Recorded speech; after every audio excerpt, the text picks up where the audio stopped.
How's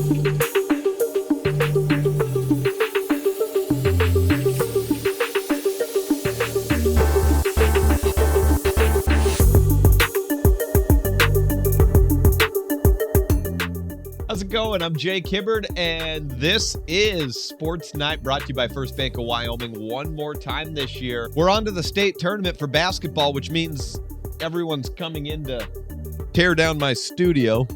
Well, both our Star Valley basketball teams made it into the state tournament. The boys will go in as the number 4 seed, the girls as the number 3. As that number 3 seed on the girls' state bracket, Star Valley has a 4 o'clock matchup tomorrow at Casper College against Cheyenne Central. They're on the same side of the bracket as number 1 Green River out of the west and number 4 Campbell County out of the east, which meets at 5:30 tomorrow at Casper College. The morning matchup's always the dreaded ones, and that's Natrona County versus Sheridan at the 9 a.m. at Casper College tomorrow. And Cheyenne East and Kelly Walsh play at 10:30 for the right to move on to the semifinals. On the boys' side of the bracket, Star Valley as the 4 seed has the late matchup tomorrow night at 8:30 at Casper College against Sheridan. Kelly Walsh and Campbell County are just before that at 7 o'clock. The first matchup of the boys' tournament is number 2 Thunder Basin and number 3 Evanston. The top seed out of the west, Natrona County, gets number 4 Laramie, led by University of Wyoming bound power forward Neil Summers. We've been doing it all year, so why would I change now?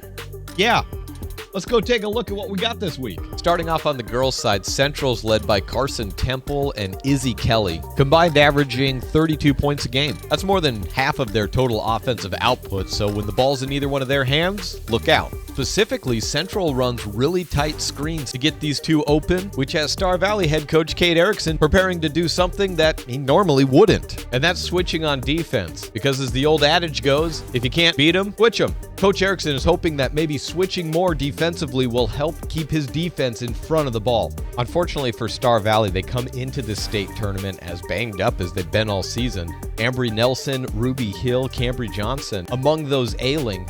In light of all this, I guess, as would be with the spirit of this entire team all year long, they needed to do something to cheer each other up on Monday, so they dressed up as Adam Sandler. What you're wearing.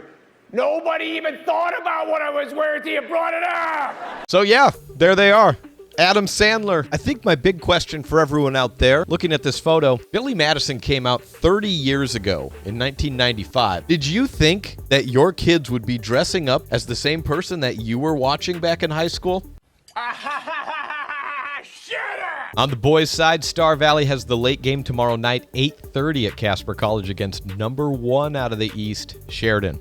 The Broncs are 20 wins to 3 losses on the year and rolled through regionals, including a 65-55 closeout against Thunder Basin in the championship. Sheridan isn't the fastest-paced offense coming out of the Eastern Conference with 63 points per game, but Coach Matt Shumway for Star Valley says it's their defense that can give you trouble. They defend really well. I mean, they're the number 2 scoring defense in the state right now. They're pretty efficient on offense, and so they score at a pretty good clip too.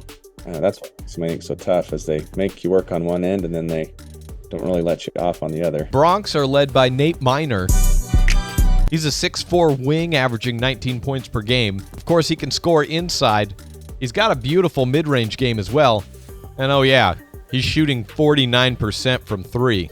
Yeah, that's best in the state. Their primary ball handler is Connor Bateson, and Beck Haswell leads them in rebounding, and Braden Brutlig is their other player in double figures scoring. As Coach Shumway alluded to, they're tough on defense. Between Haswell, Brutlig, and Miner, at least 5 times this season, one of those players has come up with 5 or more steals in the game. Taking care of the ball always big, and Star Valley is 3-6 on the season when they lose the turnover battle. 2 of those losses being in conference to Riverton and Natrona in the last month. For Star Valley and the rest of the Western Conference tomorrow, we'll find out if they can keep pace with the East. Coming into this tournament, the 4 qualifiers for the Eastern Conference ranked 1st, 2nd, 3rd, and 5th in scoring this year. The 4 qualifiers for the West, 7th, 8th, 9th, and 10th.